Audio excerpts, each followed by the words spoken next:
Necesitamos socios. We need to keep expanding our work with our partners, growing small gardens of hope and connecting them to make it a larger garden, and work with public policy to establish a general set of rules that supports the growing gardens of hope.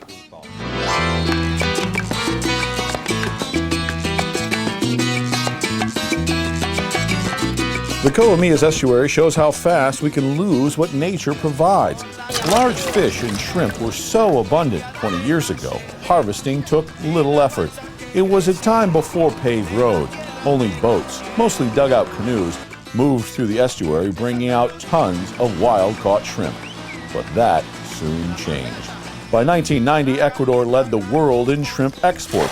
Massive international investment turned Coamillas into a boom town. The mangroves and lowlands, now a jigsaw puzzle of dikes and ponds. Es una zona en la que había 14. We used to have 12,000 hectares of mangroves, but now we have 14,000 hectares of shrimp farms. This road was the final blow. Mangroves turned into shrimp farms, beaches into coastal development, forests fell to illegal cutting. Emilio Ochoa formed EcoCostas to stop what he saw happening. In 1986, he was the first to identify and understand the triangle of the market, government, or lack thereof, and society. Los mismos esfuerzos que estamos haciendo en Ecuador. The work we are doing in Ecuador, we're doing in Nicaragua and in East Africa. The things that we are learning are very similar in all of these places. Necesitamos pasar de ayudas para comer ahora a ayudas para organizarnos como una sociedad moderna y democrática, establemente. Socios estratégicos necesitamos. We need to establish a more democratic, modern society. This is not a short-term fix. It is a long-term strategy with no quick fixes. Here, 7 rivers used to run to the sea. Now, only 2 flow year-round.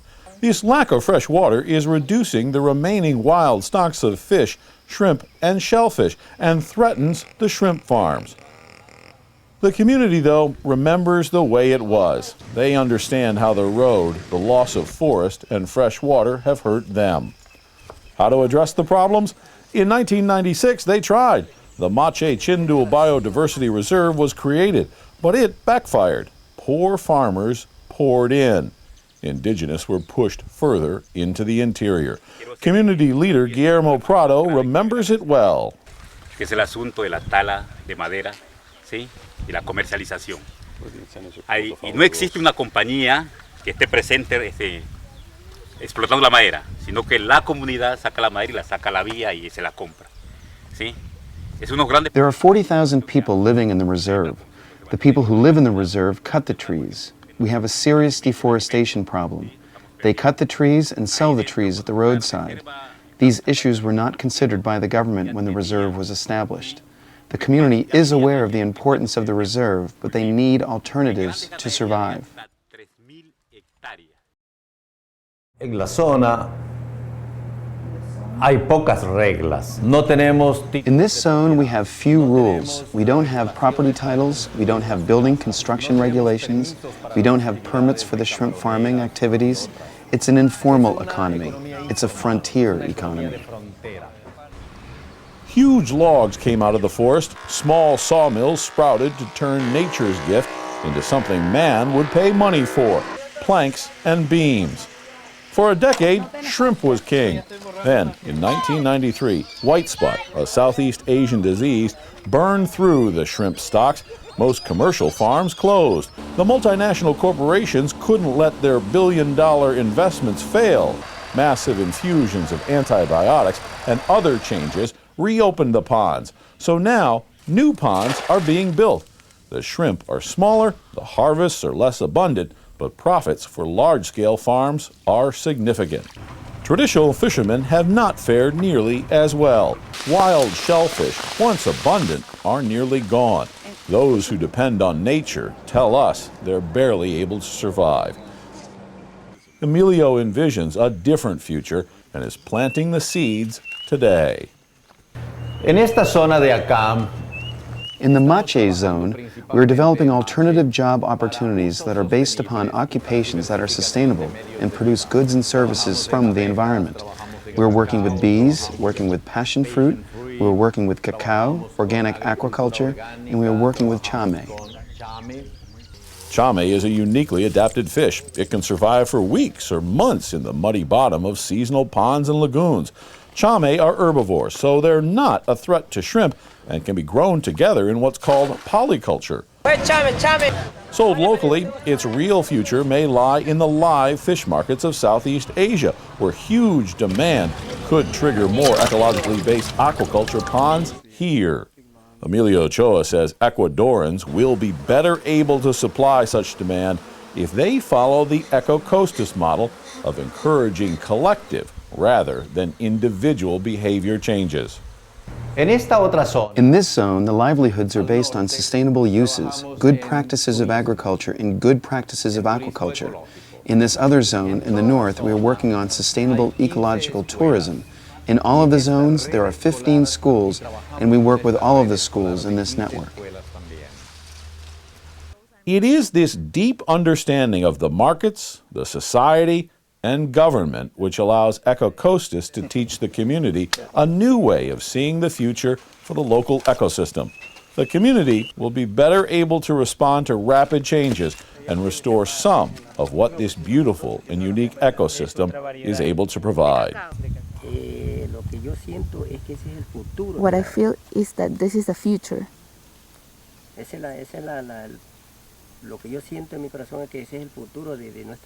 What I feel in my heart is that this is the future of our lives.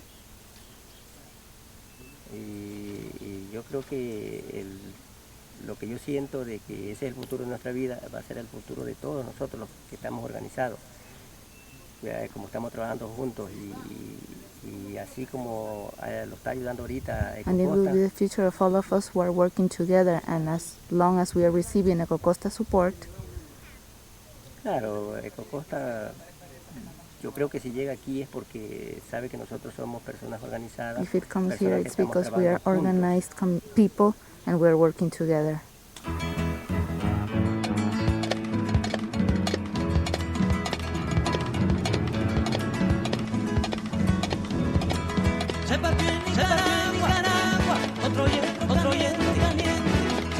There are few places on Earth where nature's goods and services have been so systematically destroyed by the people who depend upon them. The Estero Real, one of the largest estuaries in Central America, once fed the Nicaraguan people. For over 20 years, Professor Agnes Saborio has been studying the problems and has witnessed a transformation from mangroves to shrimp ponds. The EcoCostas network is something that we have in common, different countries in Latin America, and we have in common that we really care about the natural resources, but we care also about communities and the way of living of the people that use the resources.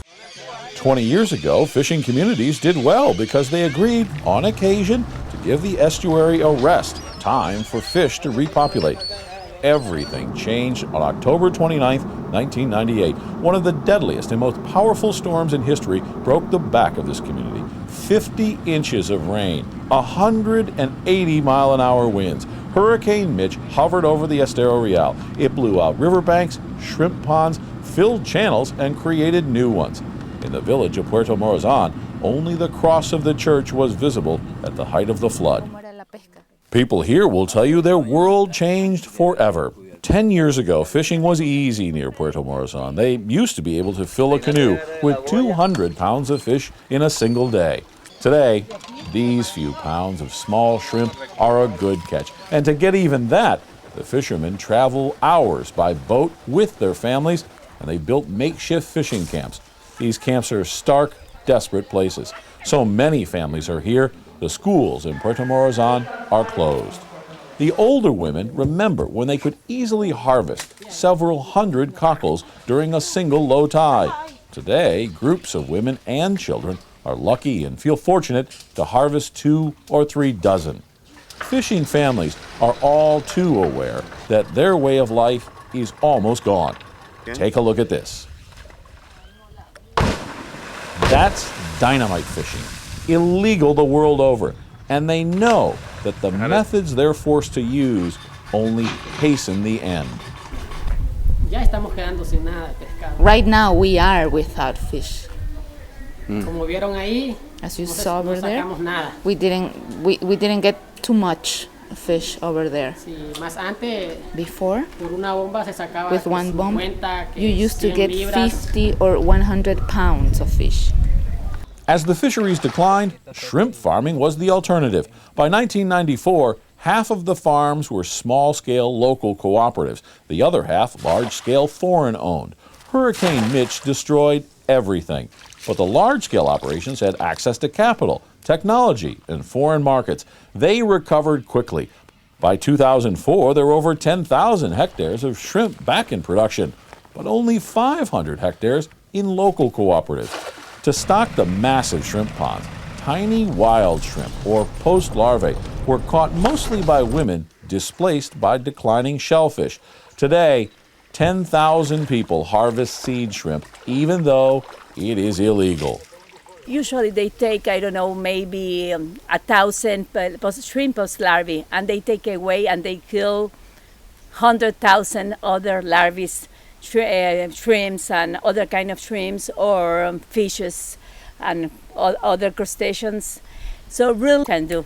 One of the alternatives for the women being promoted by Saborio is bread making. What we are trying really is to look for other activities, because we know that the poverty is the way that they make their own life, and we can't really just not allowed to do it. So the first step that we are doing is looking for other activities, like we did with the bakery. In 1983, cutting of the mangroves became illegal because the government, the fishermen, and the shrimp farmers all understood that mangroves are food factories. Half the people here, though, are unemployed, and nearly everyone needs the wood to cook and for their homes. Government cannot enforce their own regulations. Here, there is a cutting operation right in front of a sign declaring this a mangrove protected area. One cartload at a time, 70% of this country's mangroves have been cut. At this rate, there will be no mangroves left in another decade. So, what is the future for this magnificent estuary? It is possible to restore these nurseries, yet at what cost? If the mangrove cutting and dynamite fishing stop, would the shrimp and fish populations recover? Can government work with shrimp markets and conservation groups to revive the ecosystem? Will shrimp farms expand into the last remaining mangroves? The central challenge, according to Saborio, is developing a shared vision for the future, one which can be supported by the fishermen, the woodcutters, the shrimp farmers, and the government. It's not just the biodiversity by itself. It's really, they are affecting for example, the fisheries industry, because it's here where all the fishes reproduce. 10 years ago, the people didn't think about it. They were just doing that, and now they are looking really for other activities, and I think this is a change.